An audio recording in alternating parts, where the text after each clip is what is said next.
Hello, അപ്പോൾ നമ്മൾ കാട്ടിൽ ആശുപത്രി വന്നിട്ട് വേറൊന്നുമില്ല. ഇവന് 1.5 വയസ്സിൻ്റെ ഇഞ്ചക്ഷൻ എടുക്കുന്നത് ഇപ്പോൾ 3ാമത്തെ വയസ്സിലാണ് കേട്ടോ വാക്സിൻ എടുക്കുന്നത്. മറ്റവനാണെങ്കിൽ വയറുവേദന. അപ്പോൾ രണ്ടും കൂടി കാണിക്കാൻ വേണ്ടി വന്നതാണ്. അപ്പോൾ ഇഞ്ചക്ഷനൊക്കെ കിട്ടി ഞങ്ങൾ തിരിച്ചു പോകുന്ന സമയത്ത് നമ്മുടെ ഈ ഓർമ്മകളൊക്കെ ഉണ്ട്. അതൊക്കെ പഴയ ഒരു മെമ്മറീസാണ് ശരിക്കും പറഞ്ഞു കഴിഞ്ഞാൽ. പണ്ട് സ്കൂളിലൊക്കെ പോകാനായിട്ടുള്ള വയറുവേദനയും തലവേദന അങ്ങനത്തെ സംഭവങ്ങളൊക്കെ ഉണ്ടല്ലോ. ആ ടൈമിലൊക്കെ ഞങ്ങൾ ഓടി വരുന്നത് ഈ കാട്ടിൽ ആശുപത്രിക്ക്. അപ്പോൾ ആ ടൈമിൽ അവിടെ നിന്ന് കിട്ടുന്ന ജീരക സോഡ, മിഠായി, അതൊക്കെയായിരുന്നു വലിയ വലിയ ഓർമ്മകളാണതൊക്കെ ശരിക്കും പറഞ്ഞു കഴിഞ്ഞാൽ.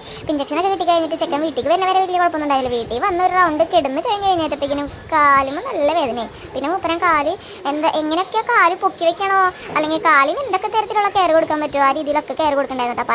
പല പ്രാവശ്യം ഞാൻ പറഞ്ഞു എഴുന്നേക്ക് കളിക്കാമെന്നൊക്കെ പറഞ്ഞു കേട്ടോ. അപ്പോൾ നമ്മൾ മറ്റേ ബോൾ ഇങ്ങനെ തട്ടി കളിച്ച് കഴിഞ്ഞാൽ കുറച്ച് നേരം മോന് കാലൊക്കെ ഒന്ന് എനിക്ക് കഴിഞ്ഞാൽ ഒരു ഇതുണ്ടാവില്ല. പിന്നെ അവിടുന്ന് സിസ്റ്റർമാർ പറഞ്ഞിട്ടുണ്ടായിരുന്നു സൈക്കിളൊക്കെ ഉണ്ടെങ്കിൽ ചവിട്ടിക്കാൻ. പിന്നെ നമ്മളെ സൈക്കിൾ തീരെ ഇല്ലാത്തതാണ് പിന്നെ ആ പരിപാടിക്ക് നിന്നില്ല കേട്ടോ. അപ്പോൾ കുറേ വട്ടം ഞാൻ പറഞ്ഞു മോനെ ഒന്ന് എഴുന്നേക്കോ ഒരു രക്ഷയുണ്ടായില്ല, ചിക്കൻ എഴുന്നേക്കണേ ഉണ്ടായില്ല കേട്ടോ. അപ്പോൾ അവനെന്ന് വെച്ച് കഴിഞ്ഞാൽ കാലത്ത് നേരത്തെ എഴുന്നേറ്റതുകൊണ്ട് നല്ല ക്ഷീണം ഉണ്ടായിരുന്നു. മൂപ്പര് എനിക്ക് നല്ല ഉറക്ക ക്ഷീണമായിരുന്നു. അപ്പോൾ എന്തായാലും ഉറങ്ങണം എന്നുള്ള മൈൻഡിലെത്തി. സിസ്റ്റർ പറഞ്ഞതെന്ന് വെച്ച് കഴിഞ്ഞാൽ കൊണ്ടു ചെന്നപ്പോൾ തന്നെ ഉറക്കണ്ട എന്നായിരുന്നു പറഞ്ഞിട്ടുണ്ടായിരുന്നത്. പക്ഷേ ആൾ തീരെയും ഒരു രക്ഷയുണ്ടായിരുന്നില്ല. എന്തൊക്കെ പറഞ്ഞിട്ടും അവൻ ഒരു തരത്തിൽ എഴുന്നേക്കുന്നുണ്ടായിരുന്നില്ല കേട്ടോ. പിന്നെ മൂപ്പരനെ അവിടെ കിടന്ന് ഉറങ്ങിയൊക്കെ എഴുന്നേറ്റ് വന്നതിന് ശേഷം പിന്നെ ഞാൻ കുറച്ച് നേരമൊക്കെ പുറത്തൊക്കെ നടത്തി. പക്ഷേ ഉറങ്ങി എഴുന്നേറ്റ് വന്നപ്പോഴേക്കും ഭയങ്കര വേദന എന്നാണ്. ഉറക്കത്തിലൊക്കെ തീരെ കാല് എനക്കണേ ഉണ്ടായിരുന്നു കേട്ടോ. ഭയങ്കര വേദനയായിരുന്നു. ഇപ്പോൾ 1.5 വയസ്സിലൊക്കെ കിട്ടണ്ടല്ലോ ശരിക്കും പറഞ്ഞാൽ. ആ ടൈമിൽ ഇത്തൊക്കെ നടക്കാനായിട്ടുണ്ടാവില്ലല്ലോ. അതിപ്പോൾ 3ാമത്തെ വയസ്സിലല്ല അവന് കിട്ടുന്നത്. കാരണം നേരം വൈകിട്ടാണ്ടോ ശരിക്കും പറഞ്ഞാൽ ഞങ്ങൾ കുത്താനായിട്ട് കൊണ്ടുപോയത്.